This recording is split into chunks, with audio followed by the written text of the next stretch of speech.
دیکھیں، میں انشاءاللہ کل پختونخوا سے پورا اور پاکستان کی تاریخ کا سب سے بڑا جلوس نکل رہا ہوں اسلام آباد کی طرف۔ پختونخوا میں ہر جگہ سے ہمارے پاس قافلے جمع ہوں گے اور ہم اسلام آباد پہنچیں گے۔ میں اس کو پولیٹکس نہیں سمجھ رہا، میں اس کو جہاد سمجھ رہا ہوں۔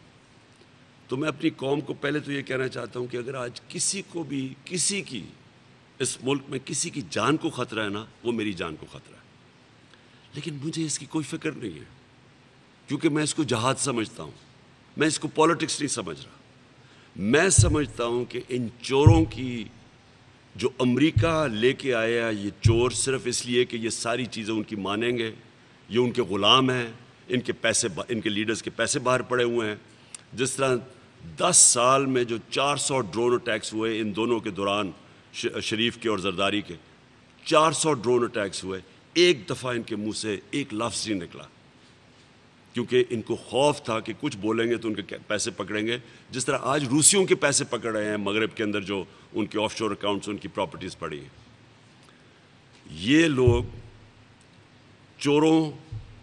چوروں کی کیبنٹ 60% بیل پہ، باقیوں کے بھی تفتیش ہو تو باقیوں کا بھی پتہ چل جائے گا کہ ان کے اوپر کیا کیسز ہیں۔ ان کے لیڈرز جن کے پیسے باہر پڑے ہیں، امریکی ان کو لے کے آئے ہیں ایک سازش کے تحت، اور اس کے بعد اگر یہ سمجھتے ہیں کہ میں ان مجرموں کو مان لوں گا، میں سمجھتا ہوں موت اس سے بہتر ہے، ان کی غلامی سے موت بہتر ہے۔ اس لیے میں جہاد ڈکلیئر کی ہوئی، اور میں انشاءاللہ کل قافلے کے ساتھ نکلوں گا اسلام آباد کی طرف۔ میں اپنی ساری آج قوم کو کہنا چاہتا ہوں، یہ جو آپ کو ڈرانے کی انہوں نے کوشش کی ہے، یہ جو کل رات سے ڈرا رہے ہیں، خدا کے واسطے یہ خوف کی زنجیریں توڑ دیں۔ خوف انسان کو غلام بناتا ہے۔ یہاں 4000 انگریز تھے صرف ہندوستان میں، انہوں نے 40 کروڑ لوگوں کے اوپر حکومت کی ہے، خوف کے تحت لوگ ڈرے ہوئے تھے۔ خوف انسان کو غلام بناتا ہے۔ ہمارے سامنے افغانستان، جب بھی افغانستان کے اوپر کوئی باہر کی قوت آئی ہے وہ کھڑے ہو جاتے ہیں، اور وہ ان کے اوپر کوئی نہیں حکومت کر سکا۔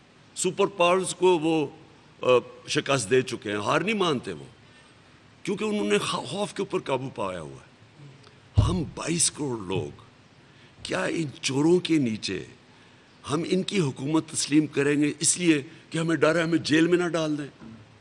میں آپ کو کہہ رہا ہوں کہ مجھے تو اپنی جان کی فکر نہیں ہے، آپ کو جیلوں سے ڈر ہے۔ کتنے لوگوں کو جیلوں میں ڈالیں گے؟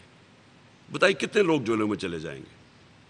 کہ کیا اتنی پولیس ہے کہ اتنے زیادہ جو عوام کا سمندر ہے جو نکلے گا اور جو نکلنا چاہتا ہے، کیا ان کو ڈالیں گے جیلوں میں؟ نہیں ڈال سکتے۔ آپ نے کسی قسم کا خوف نہیں دیکھنا۔ اگر انہوں نے ہمارے جو لیڈرز ہیں جو ہمارے تحریک انصاف کے، ان کو جیل میں ڈالتے، فکر نہیں، آپ سب لیڈرز ہیں، اب سب نے نکلنا ہے۔ اسلام آباد اور پنڈی کے اندر اگر انہوں نے سارا بند کر دیا، اسلام آباد اور پنڈی کے لوگوں نے نکلنا ہے۔ کوئی اتنی پولیس نہیں ہے کہ وہ ساروں کو کچھ کر سکے گی، وہ صرف تب تک ہے کہ وہ تھوڑے سے لوگوں کو پکڑ کے آپ کو ڈرا دیں گے۔ پھر سے قرآن کی آیت ہے، جو لوگ ایمان لے آئیں میں ان کے خوف دور کر دیتا ہوں۔ ایمان والے لوگوں میں خوف نہیں ہوتا۔ زندگی اللہ کے ہاتھ میں ہے، عزت اس کے ہاتھ میں ہے، ہمیں کسی چیز کا خوف نہیں ہونا چاہیے، رزق اس کے ہاتھ میں ہے۔